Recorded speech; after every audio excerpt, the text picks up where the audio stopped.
Well, there's also a significant police presence at the Fountains Valley area in Pretoria this afternoon. Thousands usually descend on the popular picnic and camping spot to celebrate Reconciliation Day.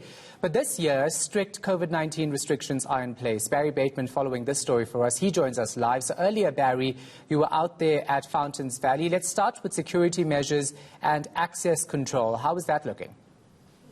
Yes, Shahan, there was significant police presence, the Tshwane Metro Police, and later joined by the SAPS. You go look at those regulations that were gazetted just a few days ago when it relates to public areas such as municipal parks and resorts and so on, like the Fountains Resort. The gatherings at these places where people would gather like this is limited to 250 people. The access is also only allowed between 10 o'clock and 6 p.m., 10 o'clock in the morning and 6 in the evening. And so the Metro Police were there to ensure that the numbers don't exceed that, as well as working together with the Tshwane Metro municipal officials at the gate to actually counting the number of people who were allowed in. There was also no alcohol allowed in. I'm very familiar with Fountains Resort. Every year on December 16th, it's a big day for this community, and many people come out in their thousands to enjoy the summer sun and have a braai and have a couple of drinks as well, but none of that. It was quite well controlled. The police ensuring that there was no liquor and that those numbers were kept down. So how are people actually feeling about those additional controls, though? Well, I spoke to one woman who wasn't very happy about the fact she couldn't bring her liquor in. At the entrance, you had a choice.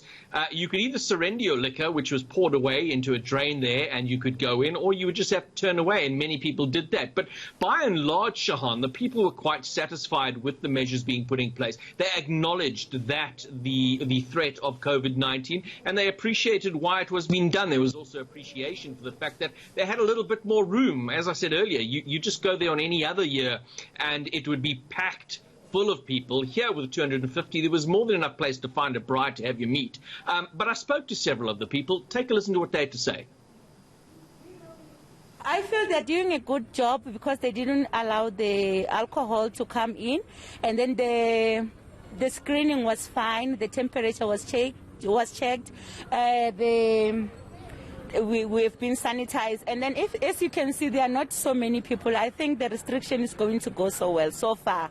I think so. I'm happy that there are enough protections, and you see we're doing social distance and wearing our mask. Everyone is happy today. It's very boring, yes, Mara. There's no alcohol, there's nothing. We are having fun, but there's no alcohol.